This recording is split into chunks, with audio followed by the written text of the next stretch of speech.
Hello students, स्वागत है आप लोगों का राजा पब्लिकेशन चैनल में। हम लोग पढ़ रहे हैं 12th क्लास का बायोलॉजी पारितंत्र, जिसका पार्ट 3 पढ़ चुके हैं हम लोग। पार्ट 3 हम लोग पढ़ चुके हैं जनरली। पार्ट 1 और पार्ट 2 में पारितंत्र और 3 में पारितंत्र पारितंत्र घटक, साथ में उत्पादक उत्पादकता उपभोक्ता, और साथ में जो है पार्ट 3 में हम लोग जो है पिछले वाले वीडियो में हम लोग पढ़े थे जनरली, जो आपको याद होगा बहुत अच्छी तरह से। पारिस्थितिक पिरामिड, आहार जाल, आहार श्रृंखला और ऊर्जा हस्तांतरण का 10% नियम। आज की वीडियो में लोग पढ़ने वाले हैं, छोटा सा टॉपिक होगा जिसका नाम होगा पोषक चक्रण। पोषक चक्रण, न्यूट्रिएंट साइकिल।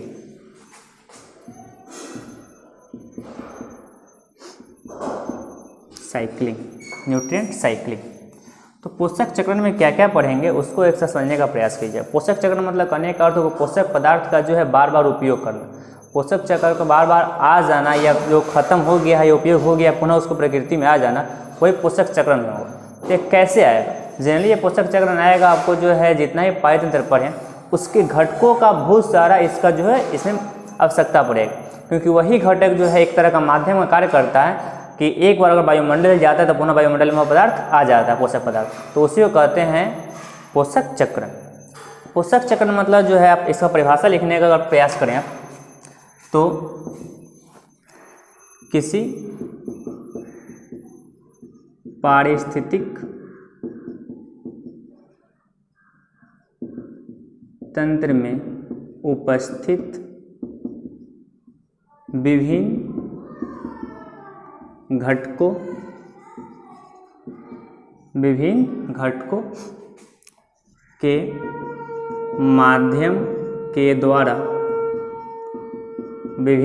के माध्यम के द्वारा पोषक पदार्थों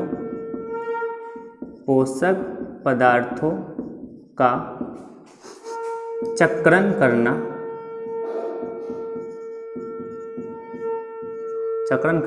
पोषक चक्रण कहलाता है।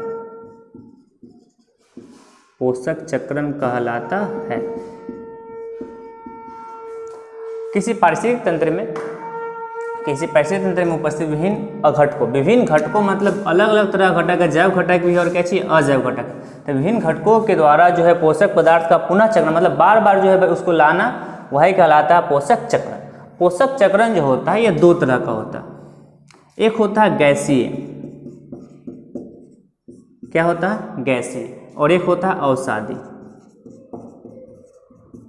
एक गैसीय चक्रण और एक क्या चीज अवसादी चक्रण। तो गैसीय चक्रण हो गया आपका फर्स्ट नंबर और दूसरा नंबर हो गया अवसादी चक्रण। तो गैसीय चक्रण में जनरली जो हुआ आता है जो वायुमंडल में गैस के रूप में उपस्थित होता है तो उसको गैसीय चक्रण में लाया जाता है। तो यह होता है जनरली आपका जो है ऑक्सीजन, नाइट्रोजन, कार्बन इत्यादि। तो यह सब जो आता है ये वायुमंडल में गैसीय अवस्था में उपस्थित होता है, तो इसलिए कहते हैं गैसीय चक्रण के रूप में आता है। अवसादी चक्रण मतलब जो पृथ्वी के तलहटी, जो पृथ्वी की जो सतह होता है उस सतह पर जो पाया जाता है उस वाले को जो है अवसादी चक्र में रखा जाता है। जनरली फास्फोरस आता है इसमें, आपको क्या आता है फास्फोरस। उसके बाद जो है बहुत सारा जो है और गैस है, जैसे नाइट्रोजन, यह इसमें आ जा सकता है या इसमें भी आ सकता है। फास्फोरस हो गया, और आप एल्युमिनियम का ले सकते हैं, या बहुत सारा जो है जिंक आता है, तो इत्यादि। यह सब जो तत्वों का जो पाया जाता है आपका, तो यह आता है किसमें अवसादी चक्र में, पृथ्वी के सतह पर पाया जाता है। एल्युमिनियम भी, ये सब जो है उपयोग जनरली जो इसमें ही आता है। तो गैसीय अवस्था में जो वायुमंडल में पाया जाएगा तो उसको कहेंगे यह वायुमंडल में जनरली पाया जाएगा, और यह आपका पृथ्वी के सतह पर तो वायुमंडल में पाया जाना तो गैसीय चक्रण होगा, पृथ्वी की सतह पर पाया जाएगा तो अवसादी चक्रण होगा। तो अब हम पढ़ेंगे जनरली हमको 12th क्लास में जो पढ़ना बायोलॉजी में, एक पढ़ना कार्बन चक्रण के बारे में और एक फास्फोरस चक्रण के बारे में। तो हम दोनों को के बारे में पढ़ने प्रयास करेंगे। लेकिन पहले पढ़ेंगे पोषण चक्रण क्या होता है। पोषण चक्रण मतलब जो विभिन्न घटकों के माध्यम के द्वारा पोषक पदार्थों का एक बार पुनः उपयोग करना, यह लाना पोषक चक्रण कहलाता है। आप इसका इसी को कर सकते हैं। पोषण दो तरह का हो गया, गैसीय चक्रण और अवसादी चक्रण। अब हम लोग पढ़ेंगे आगे हम कार्बन चक्रण और फास्फोरस चक्रण। आप इसका इंस्टीट्यूट कर लीजिए। चलिए थोड़ा सा आगे बढ़ते हैं। तो अब आगे हमको पढ़ेंगे फर्स्ट नंबर कार्बन चक्र या चक्र। कार्बन चक्र समझने का प्रयास कीजिए। कार्बन जो होता है हमारे शरीर में प्रत्येक जब मौजूद होता है, हमारा शरीर का पूरे शरीर का निर्माण ही जो है एक कार्बन से हुआ, कार्बनिक पदार्थ से हुआ। तो इसका चक्रण कैसे कैसे हो सकता है? जनरली कार्बन जो वायुमंडल में पाया जाता है, तो वायुमंडल कार्बन डाइऑक्साइड के रूप में, तो कार्बन डाइऑक्साइड को पेड़ पौधा लेगा, आपको जो है प्रकाश से क्रिया करेगा, क्रिया करके जो है जो आप कार्बोहाइड्रेट का निर्माण करेगा, ग्लूकोज का निर्माण करेगा। वह ग्लूकोज जो है फिर से कोई जीव जंतु ग्रहण करेगा, फिर जीव जंतु जो है मृत होगा, तो मृत होगा तो वह सड़ गल कर जो है या उसका शरीर से फिर कार्बन जो है कहाँ चला जाएगा? वायुमंडल में। या शरीर में आएगा जीव जंतु के, तो वह जो है फिर से जो है गैस माध्यम के द्वारा जो है वह शरीर से बाहर निकलेगा सदन के द्वारा, तो अभी कार्बन डाइऑक्साइड जो है कहाँ चला जाएगा? वायुमंडल में चला जाएगा। तो इस माध्यम से विभिन्न माध्यमों के द्वारा जो है कार्बन का चक्रण होते रहता है। हम इसको एक बार जो पढ़ने का प्रयास करेंगे। कार्बन चक्रण का सबसे पहले पढ़ेंगे क्या? कार्बन जो गैसीय अवस्था में पाया जाता है और वायुमंडल में जितना भी जो है गैस है उसके जो है पूरे का जो है 0.03% ही मात्रा का आयतन, इतना आयतन ही कुल आयतन का इतना भाग पाया जाता है कार्बन का। किसका? कार्बन का। अब इसका प्रत्येक जीवों के शरीर का निर्माण जो है किसके द्वारा हुआ होता है? कार्बन के द्वारा हुआ रहता है। अब इसके स्रोत के बारे में अगर अध्ययन करना चाहेंगे आप, तो स्रोत के माध्यम अध्ययन करने के लिए आपको सबसे पहले जो नहीं जान लीजिए कहाँ कहाँ पाया जाता है? वायुमंडल में पाया जाता है। कहाँ कहाँ पाया जाता है? स्रोत। यह स्रोत कैसे कैसा है इसको भी चर्चा करेंगे करके हम। एक वायुमंडल में मुख्य रूप से पृथ्वी तल के नीचे,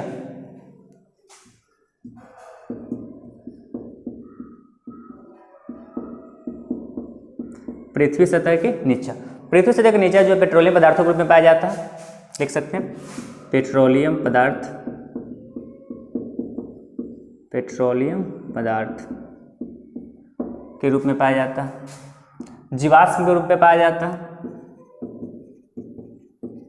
या इत्यादि। ये सब जो है कार्बन का क्या चीज़ है? स्रोत।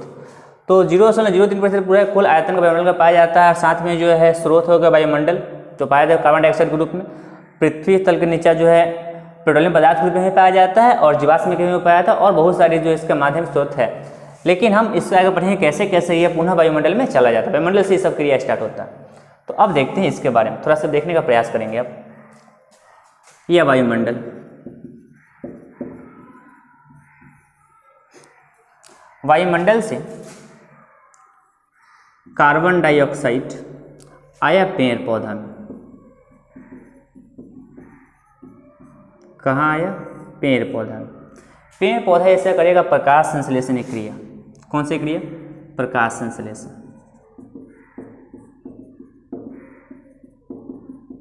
प्रकाश संश्लेषण का आप देखना चाहेंगे तो प्रकाश संश्लेषण कुछ इस टाइप से होगा, आपको देखने का प्रयास करेंगे। सबसे पहले कार्बन डाइऑक्साइड की आवश्यकता होगा आपको, फिर आपको जल की आवश्यकता होगा और फिर आपको होगा कार्बन डाइऑक्साइड और जल के बाद सूर्य का प्रकाश, फिर हरित लवक बनेगा आपका C6H12O6, फिर आपका बन जाएगा ऑक्सीजन और यह जल वाष्प संतुलित कर सकते हैं आप। तो यह इस तरह से जो है प्रकाश संश्लेषण की क्रिया होता है। एक बात और यह इंपॉर्टेंट हो चीज़ बताते हैं आपको, जितना भी जो है वायु सूर्य से आता है सूर्य का प्रकाश, उस 100% उसको आप जो है कवर कर लेता है। 100% पूरा सूर्य से आता है सूर्य का प्रकाश, तो उस 100% में से 98% जो होता है यह परावर्तित हो जाता है सतह से।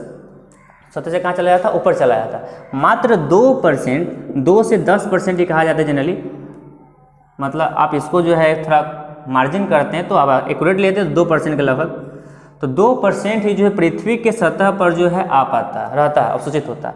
उसमें से इसका आधा 1%, कितना परसेंट? 1% प्रकाश संश्लेषण की क्रिया में जो है इसका उपयोग किया जाता है। ये ऑब्जेक्टिव है, याद कर लीजिएगा, ये इंपॉर्टेंट है। तो इसका जो हमको इससे कोई उपयोग नहीं, 1 मिनट, इसका जो है हमको इससे कोई उपयोग नहीं है, ये तो ऑब्जेक्टिव से बतलाएं आपको। थोड़ा सा आगे बढ़ते हैं। तो ये पेड़ वायुमंडल में कार्बन डाइऑक्साइड था, तो पेड़ पौधा उसको जो प्रकाशन के लिए प्रकाशन क्रिया किया और इसका निर्माण कर दिया कार्बोहाइड्रेट का। तो कार्बोहाइड्रेट जो बना, इस कार्बोहाइड्रेट को लेगा कौन? जीव जंतु।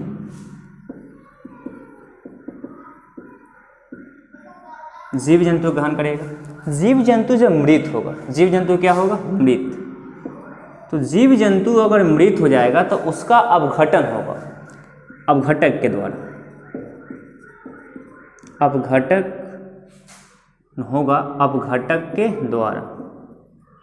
तो अपघटन होगा किसके द्वारा? अपघटक के द्वारा। तो अब जो है अपघटन जब हो जाएगा तो पुनः यहाँ से कार्बन डाइऑक्साइड निकल कर जो है चला जाएगा कहाँ? वायुमंडल में। तो यह पहला माध्यम तरीका हुआ कि जिससे जो है वायुमंडल से जो कार्बन डाइऑक्साइड जो चला हुआ था यह पुनः जो है वायुमंडल में चला गया। देख रहे थे वायुमंडल से कार्बन डाइऑक्साइड चला, पेड़ पौधे में आया, प्रकाश से क्रिया हुआ, बन गया जो है जो पेड़ पौधा बनाता है कार्बोहाइड्रेट या ग्लूकोज। अब उसको जो है जीव जंतु ग्रहण किया, ग्रहण करने के बाद फिर जीव जंतु अगर मर गया तो मरने के बाद इसका अपघटन होगा सूक्ष्म जीवों के द्वारा।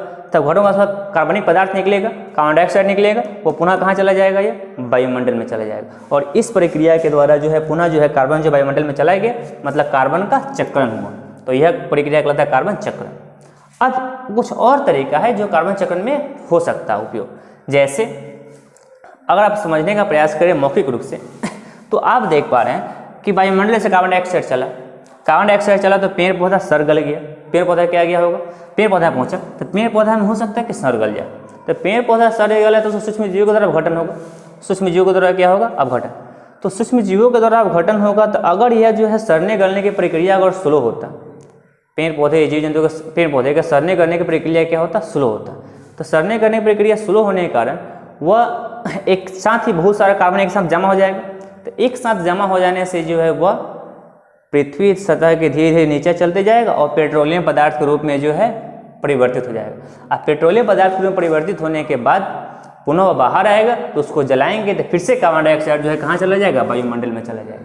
यह पेट्रोलियम पदार्थ के द्वारा भी हो, या जो है पेड़ पौधा जो अगर जो है सूख जाता है तो इसकी लकड़ी को फिर से जलाते हैं तो फिर से यह जो है वायुमंडल में चला जाता है। तो ये भी कार्बन चक्रण का कैसे उदाहरण है। तो कार्बन चक्रण मतलब कहने का अर्थ हो गया विभिन्न प्रक्रियाओं के द्वारा जब वायुमंडल से जो है कार्बन डाइऑक्साइड चलता है तो यह पेड़ पौधे में आता है, प्रकाश से क्रिया करता है। प्रकाश से क्रिया करने के बाद यह जीव जंतु ग्रहण करता है। जीव जंतु ग्रहण करने के बाद उसके मृत शरीर जब यह मर जाता है तो मृत होता है तो इसके शरीर का जो है अपघटकों के द्वारा अपघटन किया जाता है, जिससे पुनः कार्बन डाइऑक्साइड वायुमंडल में चला जाता है और यह प्रक्रिया जो है कार्बन चक्रण कहलाता है। इसका कुछ और उदाहरण बतलाया आपको, जैसे पेट्रोलियम पदार्थ के रूप में, जीवाश्म के रूप में भी होता है। जैसे जो है वह जीव जो है अवशेष जो है जो अपघटित नहीं हो पाता है वह अंदर जा जाता है, जीवाश्म हो जाता है और उससे भी कार्बन डाइऑक्साइड बनता है। तो यह हो गया आपका कार्बन चक्र, जिसका आप स्क्रीनशॉट कर सकते हैं। आप इसको अच्छी तरह से जो है समझ तो पा रहे हैं, लेकिन आपको इसको नोट्स की आवश्यकता हो। नोट्स के लिए आप जो है नीचे दिए डिस्क्रिप्शन में जो भी जो है नंबर है वहाँ से आप संपर्क कर सकते हैं।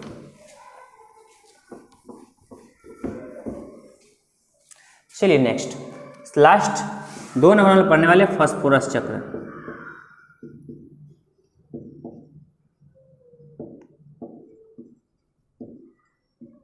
फास्फोरस चक्र जैसा कि बतलाएं आपको हम किया आने वाला आपका जो अवसादी चक्र, किस चक्र में आने वाला? अवसादी में। इससे पहले जो गैसीय चक्र में आने वाला था यह अवसादी चक्र में आने वाला। तो अवसादी चक्र में आने वाला है तो यह जो नली जो है मुख्य रूप से जो पाया जाता है फॉस्फेट के रूप में। किस रूप में? फॉस्फेट के रूप में पाया जाता है। फॉस्फेट के रूप में पाया जाता है। साथ में कैसे कैसे इसका प्रक्रिया होता है इसको समझने का प्रयास करेंगे अब।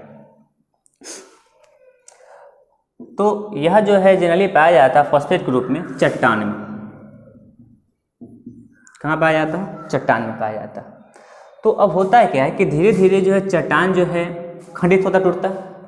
तो धीरे धीरे जो है खंडित होगा तो वह जो है फॉस्फेट जल में आ जाएगा, नदी में आ जाएगा मान लेते हैं। तो नदी मतलब यहाँ पे जल का तात्पर्य है। तो धीरे धीरे नदी में आया और जल में मिल गया। तो इसमें जो है यहाँ से जो फॉस्फेट आयन होगा, कौन आयन होगा? Phosphate ion. यह जो है धीरे धीरे जो है नदी जल मतलब यह धीरे धीरे मिट्टी में भी जाएगा। कहाँ आएगा? मिट्टी में, क्योंकि उसके साथ ही मिट्टी में आते रहता धीरे धीरे। तो यह फॉस्फेट आयन जो है मिट्टी से जो है ग्रहण कर लेता है पेड़ पौधा।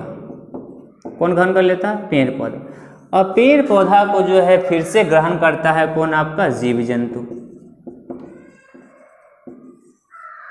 कौन ग्रहण करता है? जीव जंतु। फिर जीव जंतु के जो है मृत शरीर होने से जो है जब इसके शरीर का जो है मर जाता है, इसका जो अपघटन होता है अपघटकों के द्वारा। किसके द्वारा? अपघटकों को द्वारा। अपघटक के द्वारा, तो जो है फिर से फास्फोरस जो होता है, फास्फोरस या P4 फॉस्फेट के रूप में पाया जाता है, P4 के रूप में, तो यह पुनः जो है वायुमंडल में चला जाता है। कहाँ चला जाता है? वायुमंडल में चला जाता है। और यह प्रक्रिया लगातार चलते रहता है और इस प्रक्रिया को क्या कहते हैं? फास्फोरस चक्रण कहते हैं। तो यह जो है फास्फोरस चक्र हो गया जिसका आप स्क्रीनशॉट कर सकते हैं। तो आज के वीडियो में लोग पढ़ें जो है पोषक चक्र क्या होता है, पोषक चक्र के जो है कितना प्रकार होता है, 2 प्रकार का होता है, गैसीय और अवसादी, और उसमें जो 2 मुख्य प्रकार है कार्बन चक्र और फास्फोरस चक्र। तो आज के लिए इतना ही। नेक्स्ट वीडियो में पढ़ेंगे जो है अनुक्रमण क्या होता है और जीव जंतु में कौन पेड़ पौधे में कौन कैसे होता है, उसका हमारा चैप्टर क्या हो जाएगा, ये समाप्त हो जाएगा। इस वीडियो के नोट्स के लिए, चैप्टर के नोट्स के लिए आपको जो है नीचे के डिस्क्रिप्शन जो नंबर है वहाँ से आप अपडेट कर सकते हैं। तो अच्छी तरह से आप वहाँ पे याद भी कर सकते हैं, इसी तरह से एकदम टाइपिंग और हैंड राइटिंग जो है नोट्स है वहाँ पे। आज के लिए थैंक्स। हमारे चैनल पे अभी तक नए हैं तो चैनल को सब्सक्राइब जरूर कीजिएगा, लाइक और कमेंट करना नहीं भूलिएगा। थैंक्स।